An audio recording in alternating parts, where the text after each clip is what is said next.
আসসালামু আলাইকুম রাহমাতুল্লাহ।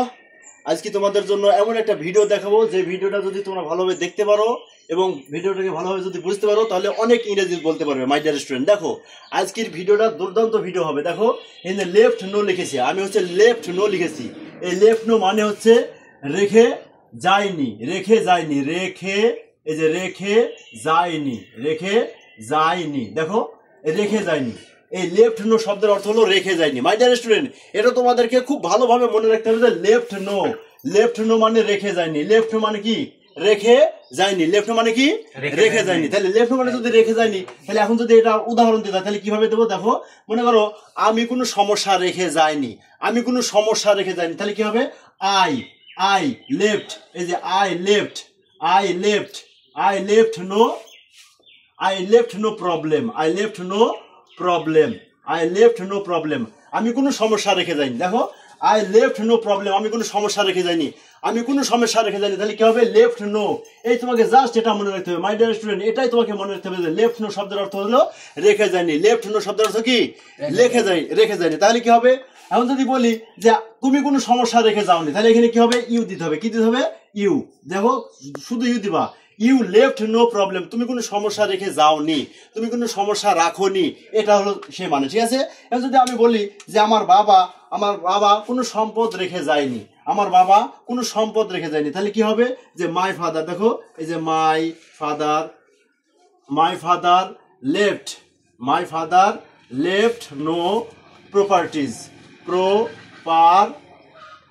দেখো my father left no properties, আমার বাবা কোনো সম্পদ রেখে যায়নি। দেখো my father left no properties, এই লেফট নো শব্দের অর্থটাই হচ্ছে রেখে যায়নি, রেখে যায়নি।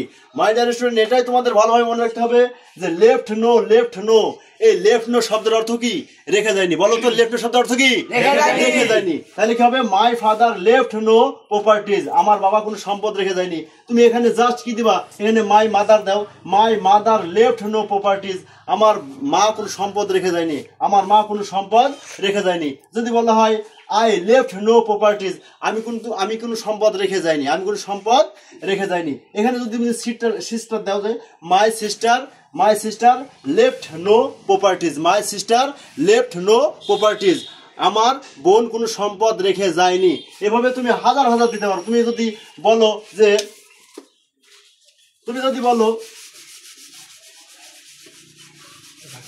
দেখো তুমি যদি বলো যে ইউ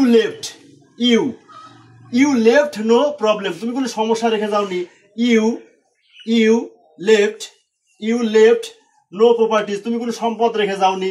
এখানে ইউ যদি দাও তাহলে তাও হয়ে যাবে। তুমি হি দাও, এই যে হি লেফট নো প্রপার্টিজ, সে কোনো সম্পদ রেখে যায়নি বা তিনি কোনো সম্পদ রেখে যায়নি। ঠিক আছে? যদি বলে আমার দাদা কোনো সম্পদ রেখে যায়নি, তাহলে my grandfather left no properties, আমার দাদি কোনো সম্পদ রেখে যায়নি, তাহলে my grandmother left no properties. এবার যদি বলো আমার নানা কোনো সম্পদ রেখে যায়নি, তাহলে কি বলবা? যে my grandfather left no properties. Right? ঠিক না? এটা সহজ না? একেবারে সহজ। দেখো এবার যদি তুমি বলো যে তারা কোনো সম্পদ রেখে যায়নি, তাহলে দে লেফট নো প্রপার্টিজ, তারা কোনো সম্পদ রেখে যায়নি। এখানে যদি তুমি দাও উই লেফট নো প্রপার্টিজ, আমরা কোনো সম্পদ রেখে যায়নি। ঠিক আছে না? দেখো খুব দারুণ সেন্টেন্স। এগুলো যদি তুমি ভালোভাবে শুধু লেফট নো এটা মনে রাখতে পারো। লেফট নো শব্দের অর্থ কি? রেখে যায়নি। লেফট নো শব্দের অর্থ কি? রেখে যায়নি। লেফট নো শব্দের অর্থ কি? রেখে যায়নি। এখন যদি বলে আমি বই রেখে যাইনি, তাহলে কি হবে? আই লেফট নো বুক, আমি বই রেখে যাইনি, তুমি বই রেখে যাওনি। ইউ লেফট নো বুক, তুমি বই রেখে যাওনি। ওকে? সুতরাং যারা আমার এই ভিডিও দেখছো, যদি পড়া বুঝতে পারো, আমাদের এই ক্লাস যদি ভালো লাগে, তাহলে সকলেই আমার এই চ্যানেলটাকে অবশ্যই সাবস্ক্রাইব করবে। সবার জন্য দোয়া করি। আসসালামু আলাইকুম।